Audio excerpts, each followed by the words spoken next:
What's up, gang? Welcome to the final episode in segment one, pricing your home for today's market in our video series, You Don't Need No Stinkin' Realtor to Sell Your House. I'm Justin Dower, Spectrum Real Estate Consultants of Keller Real Estate in Northern Rhode Island. So, this last episode is regarding understanding your goals and pricing your home in consideration of those goals. And not everybody's goals are the same. We can understand that there's a bell curve to this thing, right? Most people at the top of the bell curve here, they want just the ultimate dollar for their home. That's very commonly the goal. However, at the bottom of those bells are the other goals, and let's take some examples out of a hat. Suppose your goal is speed. For whatever reason, you're behind on your taxes, and you've only got a couple of weeks left before your town, city, or state municipality takes your property from you. You have a very short and closing window of time during which you can effect the sale, pay those back taxes, and potentially still reap some monetary reward, or at least limit your monetary exposure to further downside. Now, how would we price a property in that sort of circumstance? And I think most of you, if you've watched the past 5 episodes of this series, can understand you probably want to shoot low. If you need that sale fast, you need the ultimate buyer with the fewest contingencies and the least number of middlemen in the way. And the largest and slowest middleman in a property sale is definitely the bank. If you do not have bank financing in the way, property could trade hands in as fast as a couple of weeks, as soon as the buyer's attorney is able to complete a title search. So in that circumstance where you need a sale right now, you're going to shoot low, you're going to get a crazy wave of interest. There are going to be people making all kinds of offers, and hopefully you find that cash buyer who's willing to waive contingencies for the sake of speed and winning him or herself the deal, and to your benefit.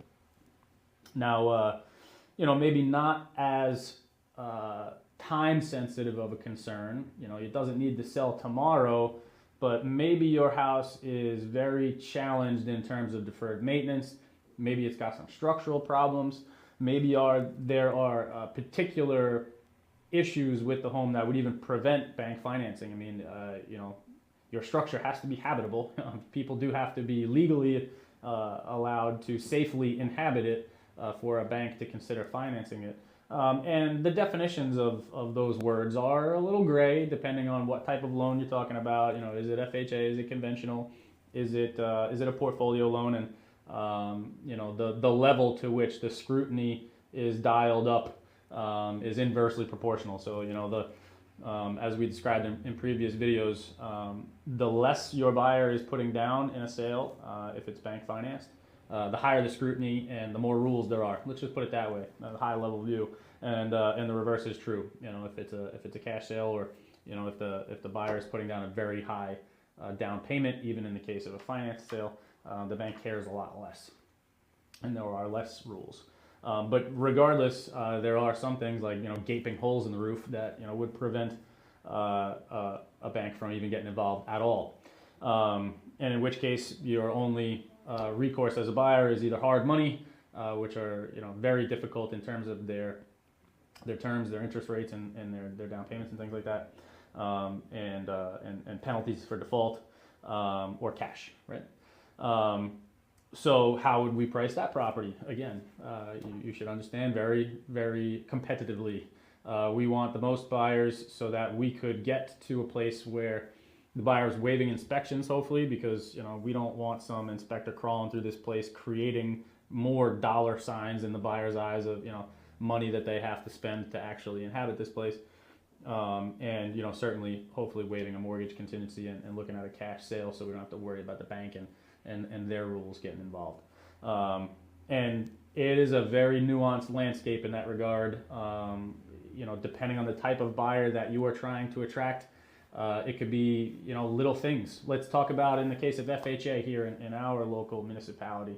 The FHA loans will not fly if there is any peeling paint on the exterior of a home. And that sounds like, okay, peeling paint on the exterior of a home, how difficult could that be to fix? And while not difficult, could be kind of costly. You got, again, we're going to look at that example, that 2,500 square foot, 3-bed, 2-bath colonial home.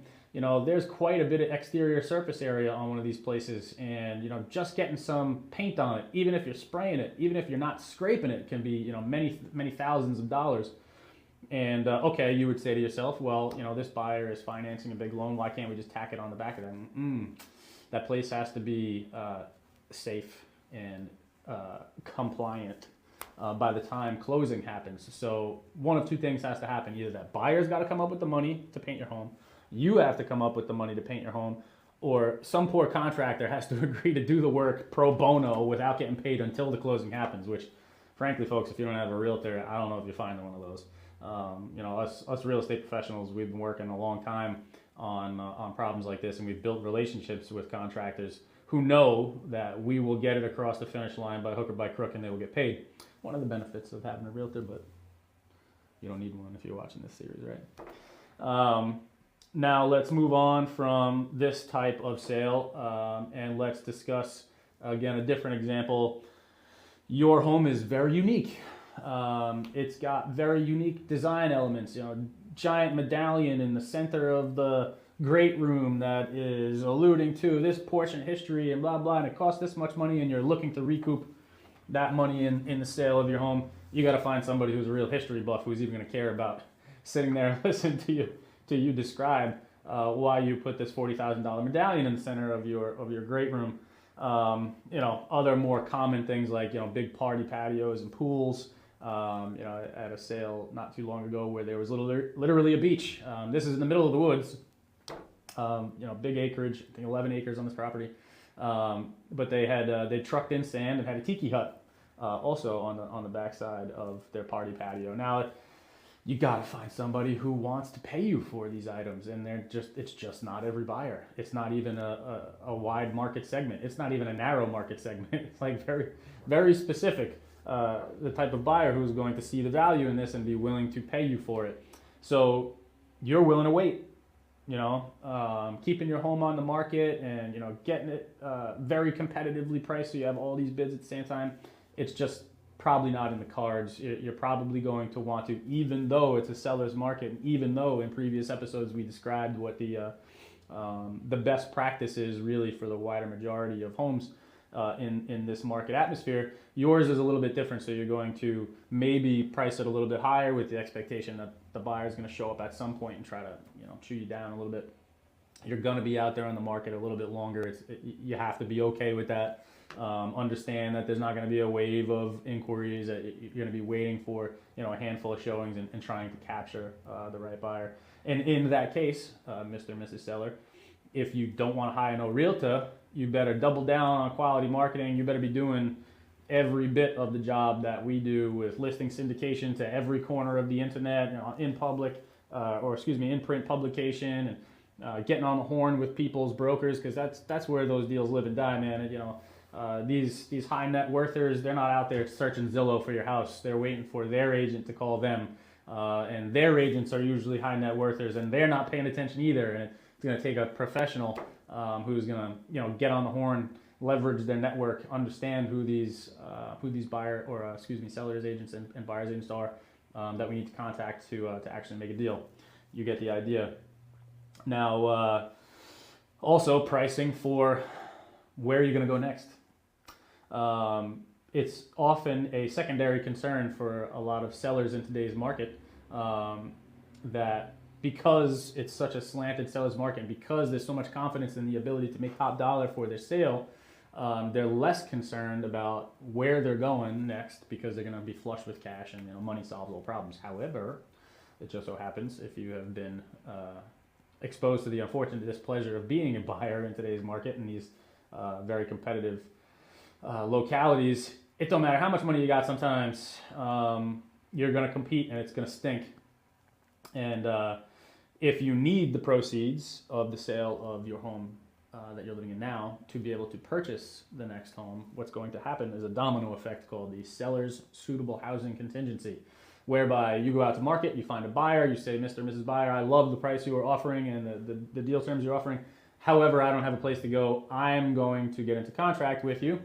I'm going to take my contract that says I'm going to have $200,000 liquid as soon as I close with you, and I'm going to take it to the market as a buyer and go searching for my next house. And as you can guess, that can get sticky sometimes.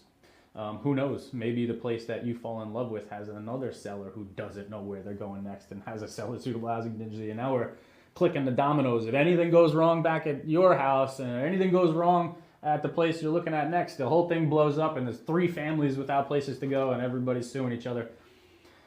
Things can get very sticky. How in the world do you price your house to accommodate for this eventuality?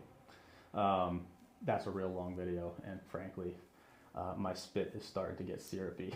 So I'm going to leave that for another one. We will have a video on the seller suitable housing contingency. That's coming up in another segment, which I'm sure you will be tuned in for. But to wrap up segment 1, pricing. Pricing requires a lot of knowledge, requires a lot of diligence, requires a lot of research. And I hope that we have done as well as we can in informing you how to do all those things yourself.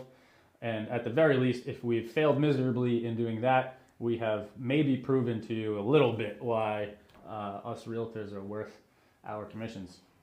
And I will leave you with that until the next segment. Don't forget to like and subscribe down below, and let me know if you have any questions. I'd be glad to gab over the internet with y'all about just about any subject.